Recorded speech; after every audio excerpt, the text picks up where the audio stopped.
Hello and welcome to Quick Charge by Electrek. I'm Mikey G, and it's Wednesday, August 31st. Tesla is currently facing unprecedented demand, according to a Wall Street analyst.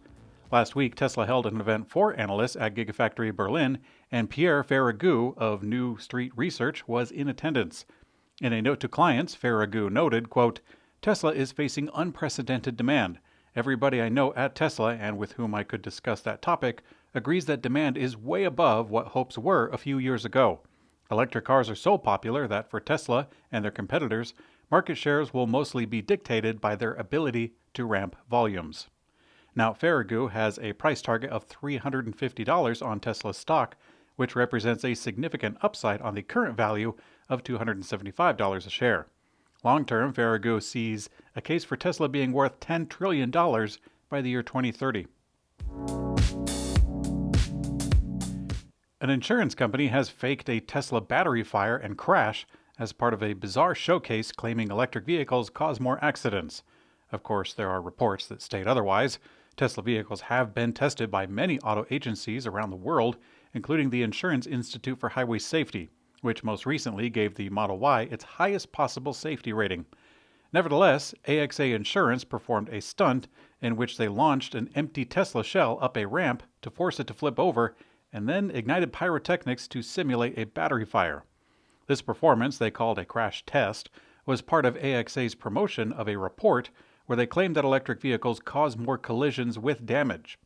Oddly enough, when investigated further, 24auto.de garnered an admission from the insurance company, and translated from German it reads, quote, "Fortunately, the risk of fire in cars, regardless of whether they are petrol or electric, is low. Statistically, only 5 out of 10,000 cars die in a fire." Now, at Electrek, we are left scratching our heads. A group of Tesla owners in Norway claim that they are going on a hunger strike to get Elon Musk's attention about a long series of problems they claim to have with their vehicles. However, it looks like there might be another motive. The hunger strikers have a long list of complaints, most of which are known issues that have had some attention in the past, and some of them have actually been fixed, but there are definitely more that still might occur. The list includes not starting in cold weather, not starting in warm weather, bubbles in the seats, a trunk lid with rainwater, yellow edges around the display screen, and low battery life than what Tesla had claimed. Now, if we peek behind the curtain a little bit, we see something else. Electrek found a link on the website to BitLogger, which appears to be legal services that, according to their site, quote, "help car owners claim legitimate compensation when they are affected by errors, fraud, and problems." Now, from Electrek, it looks like this very well could be a marketing effort for the law firm. The authenticity of the hunger strike itself is yet to be confirmed. 2 weeks after announcing its O2 Roadster concept would become the Polestar 6, the EV automaker has announced that all 500 slots of this edition have all been spoken for. Even though it's scheduled to launch, and that remains 4 years away, the appetite for this concept car is clearly quite strong. According to Polestar's website, this edition, called the LA Concept, will start with an indicative MSRP of $200,000 and require $25,000 down to secure one of those 500 slots. Coming to the San Diego Convention Center this September 10th and 11th is the Fully Charged show live, and some of Electrek's staff will be there. Now in its 5th year, organizers expect the San Diego Convention Center to be filled with over 35,000 attendees. Visitors will get an up-close look at a wide selection of dozens of electric cars and trucks in the Electric Avenue and Electric Concept zones. There will also be plenty of electrified bikes and boards spread throughout the Mini Mobility Test Track. Tickets are available via fullycharged.live/US, and you can get 15% off by entering the code ELECTREK at checkout. Toyota might be changing its stance on electric vehicles. Last week, Toyota's Executive Vice President, Jack Hollis, claimed that the consumer's demand for EVs wasn't ready, but it seems that the Japanese have decided on a different direction. Last year, Toyota announced that they would invest in a battery plant to the tune of $1.2 billion.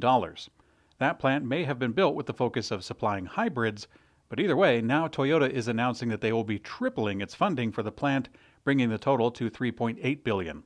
Norm Buffano, Senior Vice President of the Unit Manufacturing and Engineering at Toyota Motor North America, claims, quote, "This plant will serve a central role in Toyota's leadership towards a fully electrified future and will help us meet our goal of carbon neutrality in our vehicles and global operations by 2035.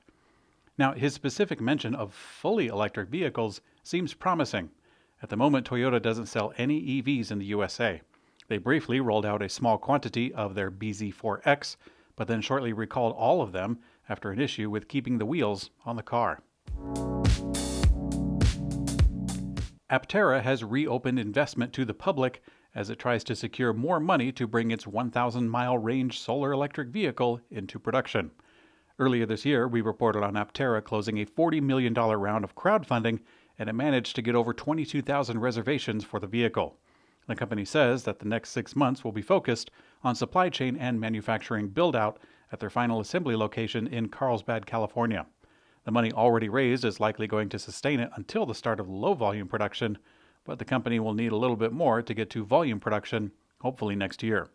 At the current $10.50 per share, it's actually up from the previous $9.20 from the last round, although there's really no way of exiting the investment for now. In today's community comment found on YouTube, most likely in reference to the class action lawsuit over Tesla's phantom braking issues, Daniel Palmer says, "It's not a defect, it's a limitation. He will lose as everyone before him because they can't seem to understand the difference." Well, Daniel, if I understand your comment, it sounds like you believe the lawsuit over Tesla's issue has mischaracterized the experience from owners and that it should be seen as a limitation on the vehicle. I agree that the class action lawsuit has mischaracterized the experience, but mostly, from my opinion, the wording of calling it a nightmare. I would think that if you don't like it, you could just turn it off or not use it. However, if I understand your point that the issue should be seen as a limitation, I don't really agree on that specific point. I think that the complaint for unexpected braking for no observable reason has some validity. This is an issue that Tesla has in some ways acknowledged in their December update to the full self-driving beta. The 2 bullet points for the updates on that version include, on version 10.7 by the way, Tesla calls it false slowdowns, and there's 2 points for that. Of course, this issue will need to be completely fixed before Tesla can climb the ladder of self-driving certification. Whether or not it warrants a class action lawsuit over drivers that willingly start the program and are also reminded repeatedly to pay attention, that has yet to be seen. Thanks for your comment, Daniel, and thanks for watching Quick Charge by Electrek. I'm Mikey G, and I hope you have a great day.